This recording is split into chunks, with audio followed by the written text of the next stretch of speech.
Hai, kita pergi ke hari ini kita akan berbincangkan tentang tajuk yang seterusnya iaitu penakulan matematik.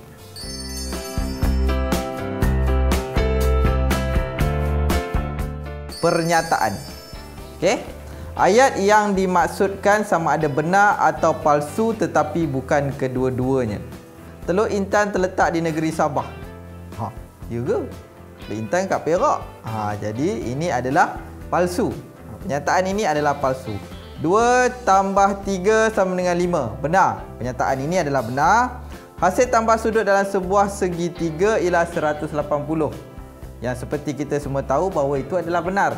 Cristiano Ronaldo bermain untuk Selangor. Benar kata tidak? Palsu. Jadi pernyataan itu adalah pernyataan palsu.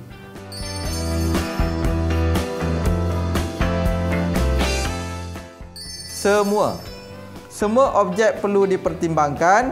Jika ada pernyataan yang palsu, maka keseluruhan pernyataan itu juga menjadi palsu.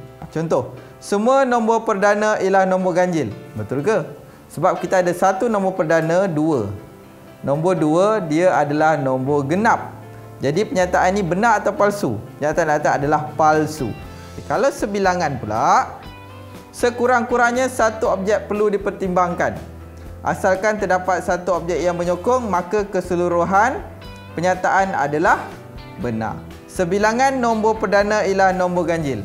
Betul? Ialah sebilangan. Walaupun ada satu nombor perdana yang nombor genap, tapi sebilangannya adalah nombor ganjil. Dia adalah pernyataan yang benar kerana nombor 2 ialah nombor genap yang juga merupakan nombor perdana. Perkataan bukan atau tidak boleh digunakan untuk mengubah kebenaran atau kepalsuan sesuatu pernyataan. Nombor 5 ialah nombor perdana. Benar. Betul, nombor 5 nombor perdana. Kalau kita gantikan ialah tu dengan bukan, 5 bukan nombor perdana. Palsulah jadi pernyataannya. Okey? 5 tidak boleh dibahagi tepat dengan 4. Benar. Benar pernyataannya.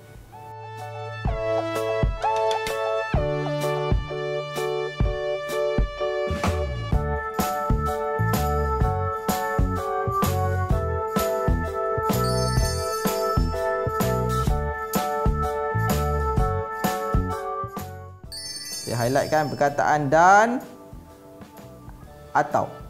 Dua perkataan tu boleh digunakan untuk menggabungkan dua pernyataan menjadi satu pernyataan baru. Pernyataan baru terbentuk daripada dan hanya akan menjadi benar jika kedua-dua pernyataan itu digabungkan itu benar. Pernyataan yang baru terbentuk daripada atau akan menjadi benar jika salah satu dari pernyataan yang digabungkan itu adalah benar.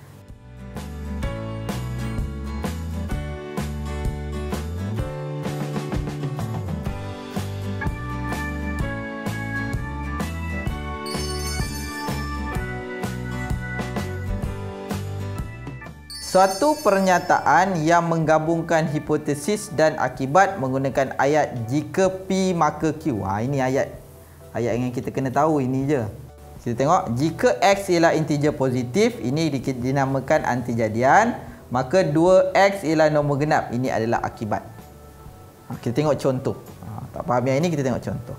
Jika ABC ialah segitiga, ini yang pertama, maka sudut A tambah sudut B tambah sudut C sama dengan 180.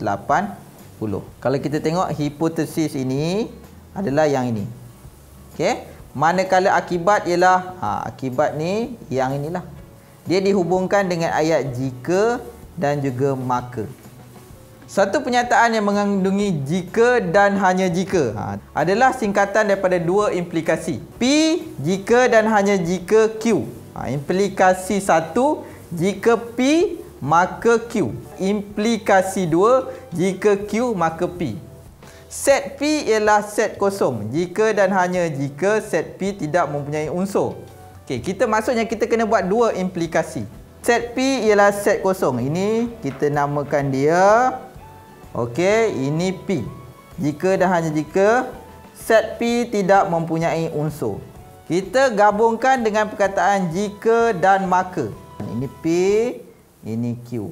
Mula-mula kita gabungkan P ini kita letak depan. Jika, okey kita ambil ni. Set P ialah set kosong. gabungkan dengan marker Q dia P tidak mempunyai unsur. Itu implikasi yang pertama. Implikasi yang kedua, jika set P tidak mempunyai unsur, maka set P ialah set kosong. Kita tukar je P depan, Q belakang. Implikasi yang kedua, Q itu kita letak depan, P kita letak belakang.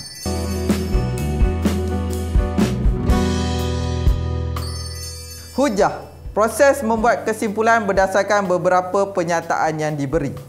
Setiap pernyataan dikenali sebagai premis. Premis bersama-sama dengan kesimpulan yang dibuat akan membentuk satu hujah. 3 bentuk hujah yang biasa digunakan ialah, kita tengok premis 1, semua A, semua A adalah B. C adalah A, maka C adalah B. Contoh. Semua nombor genap boleh dibahagi dengan 2. Sekarang kita ada A dia adalah nombor genap, B dia boleh dibagi dengan 2. 2008 ialah nombor genap. Ini yang 2008 ni adalah C yang baru. Nombor genap A. Maka kita kena buat ayat gabungkan 2008 ni dengan dibahagikan dengan 2. Jadi 2008 boleh dibahagi dengan 2. Kita pergi bentuk yang kedua. Kita tengok premis 1. Jika P maka Q. Jika P adalah benar, Q adalah benar. Di sini kita ada P dan ada Q. Kalau P ini benar, maka Q ni adalah benar untuk kesimpulannya. Kita tengok contoh.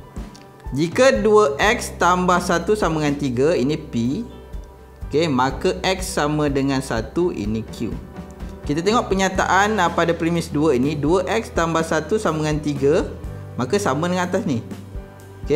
Maka X sama dengan 1. Kesimpulannya X sama dengan 1. Sebab ini adalah benar, maka kesimpulannya kita ambil yang Q ini adalah benar. X sama dengan 1. Manakala bentuk yang ketiga pula, kita tengok premis 1. Jika P maka Q. Bukan Q. Tadi kita tengok P mula, sekarang ni Q dulu. Bukan Q adalah benar, bukan P adalah benar.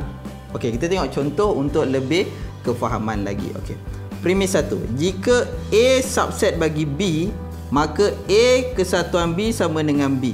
Kita tahu bahawa yang ini P, yang ini Q. Premis 2. A kesatuan B tak sama dengan B, maka ini adalah untuk yang Q tadi. Ini Q. Kalau Q bukan Q adalah benar, maka kesimpulannya di sini bahawa A bukan subset bagi B. Itu untuk kita ambil untuk nilai yang P. A bukan subset bagi B untuk kesimpulan. Seterusnya kita pergi kepada didaksi. Apa itu didaksi?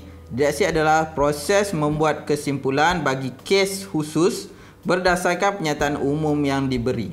Maka biasanya ini lebih kepada formula lah. Macam contohnya formula umum Y sama dengan MX campur C, ataupun lain-lain formula yang biasa kita gunakan. Suatu pernyataan umum yang diberikan itu pasti, maka kesimpulan yang dibuat secara didaksi juga adalah pasti dan tidak perlu dibuktikan lagi. Maknanya memang betul lah apa yang dimaksudkan melalui formula tu. Kita tengok pada contoh untuk lebih memberi kepada kefahaman kamu. Contohnya diberi sudut peluaran sebuah poligon sekata ialah NCC sama dengan 360 bahagi N. 360 darjah per N. Apakah kesimpulan yang dapat dibuat untuk sebuah pentagon sekata?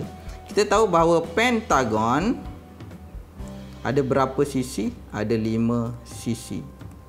Ada 5 sisi. 5 ini adalah dia punya sisi. 5 ni adalah N.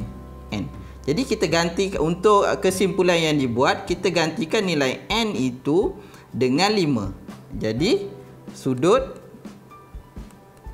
peluaran pentagon sama juga dengan 360 darjah bahagi N tadi kita gantikan dengan 5 sama dengan 72 darjah.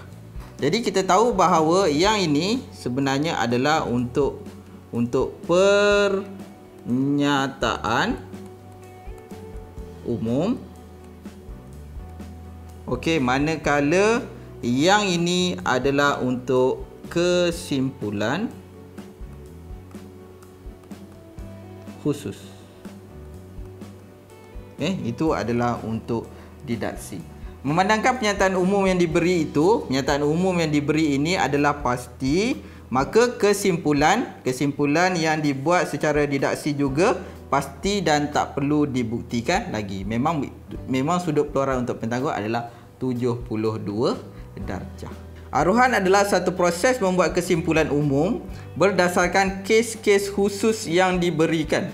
Yang tadi kita daripada kesimpulan umum pergi khusus. Yang aruhan ini adalah berdasarkan kes-kes khusus. Kesimpulan umum yang dibuat secara aruhan tidak bersifat pasti, kerana kesimpulan itu dibuat hanya berdasarkan beberapa kes khusus saja. Kebenaran kesimpulan itu masih perlu disokong dengan bukti. Okey, kita teruskan dengan contoh. Okey, kita pergi dengan contoh. Diberi satu urutan nombor 9, 15, 23 yang mengikut pola di bawah.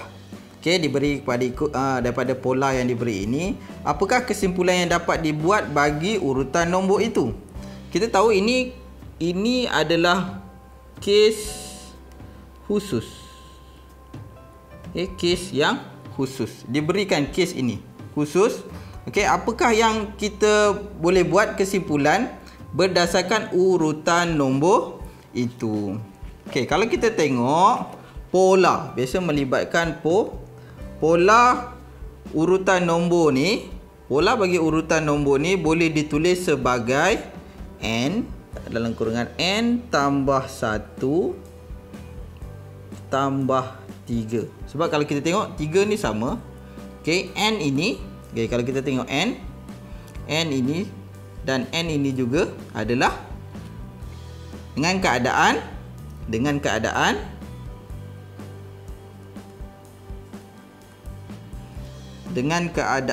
n sama dengan 2, 3 dan 4 dan seterusnya.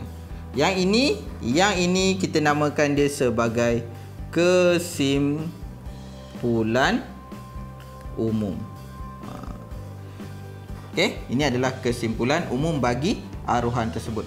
Kesimpulan umum yang dibuat secara aruhan, kesimpulan umum ini yang dibuat secara aruhan bersifat tidak pasti. Kerana kesimpulan ini dibuat hanya berdasarkan beberapa kes. Kalau macam ni kita berdasarkan kepada kes yang ini sahaja. Kebenaran kesimpulan itu masih perlu disokong dengan beberapa bukti.